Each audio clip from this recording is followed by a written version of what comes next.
Hi. Hi. What do you like to do? I like to cycle. Interesting. I could possibly get into that. What's your favorite movie genre? Action. Well, that's disappointing. What's your favorite food? Meat. Oh, well, that at least goes with vegetables. What's your idea of a vacation? Oh, that's easy. Bear hunting in Alaska.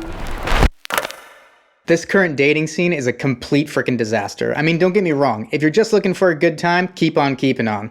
But if you're looking for any sort of meaningful relationship or healthy future marriage, you are in for a world of hurt or divorce, whichever comes first. Today's culture has completely watered down the meaning of relationships. The sort of dating that helped teach people the skills for a successful marriage has become rather extinct. But you can change that. Start by dating with purpose in mind. Hi, I'm Dr. Dusty. And I'm Ray. We believe healthy living doesn't have to be complicated. It starts with a new mindset and education. Join in on our mission of living better every day. Dating should be fun. You should enjoy and have fun getting to know who you are choosing to spend time with. Our goal in this episode is to help you screen and avoid unnecessary dates, help you prioritize what is important as you socially date, with the goal of finding your permanent date. Do you have a make or break list for dating? Never in history has there been two individuals that think, believe, act the same way in everything. That's impossible, and that would be boring. But studies have shown that for a successful relationship, it's extremely beneficial to know what your top 10 must-haves and your top 10 can't-stands are. Sharing these top 10s gives you a great start towards a purpose-leading dating experience. Does everyone have the same top 10? Absolutely not. But say one of your top 10 must-haves was sense of humor, and your current date is already showing signs of humor not being a high value, then that would be a break alert on your make or break list. To get a better picture of this, let's go over some common must-haves and can't-stands. Having a simple list of values, characteristics, and lifestyle habits is extremely helpful. If you can define this list, it will help you date with purpose and also help your future marriage. Here are some common must-have examples.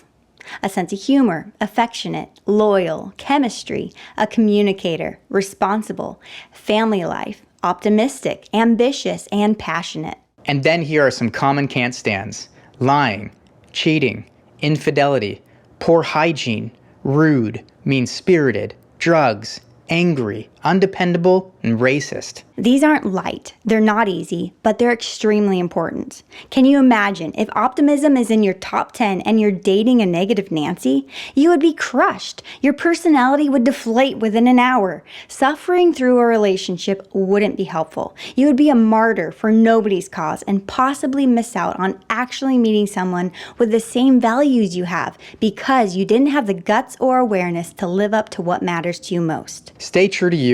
You are worth your values, you are worth your principles, and there is someone who will share those as well. Neil Warren's book, Date or Soulmate, talks more in depth about the list of must-haves and can't-stands. And if you're interested in going a little further here, the link for his book is in the description box below. How to ask the right questions on a date. Now, before you even think it, we aren't going to have you write down your top 10 must-haves and can't-stands, pull them out on every first date you go on, and ask them word for word.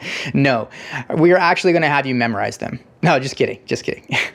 But now that you have this useful information, how can you practically use it? It doesn't have to feel so cold and formal. You can actually get to know a lot about a person, and if you share many of the common top 10s with just a few questions that are asked around that topic. The last thing you want is someone to feel as if they are being cross-examined and interviewed in a way that makes them fit into the mold that you want them to be, instead of learning more about who they really are. As you socially get to know someone, or you're going on a date, it's easy to ask basic, non-threatening questions. For example, what would you do in your free time? How often do you see your family? When are you the happiest? There are so many things you can ask, but if they answer video games for free time and you are extremely active, or they answer never to family and you spend every Sunday with yours and talk every day on the phone with at least one of your siblings, and they are only happy when they are not working and you are very task-driven, well, can you see where this make or break list can be helpful?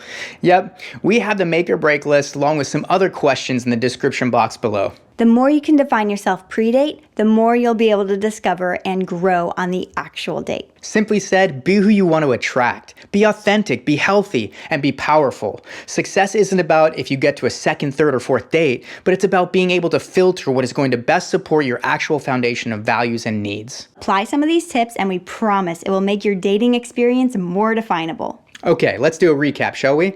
First, the pre-date checklist, authenticity. Always bring you on the date. Remember, if you don't have love for yourself, you don't have none to give. Second, create your make or break dating list. Know your 10 must-haves and 10 can't stands. And third, be able to ask questions that direct your conversation in a practical way. Let us know your top 10s in the comments below. And also, we would love to hear some funny dating stories as well.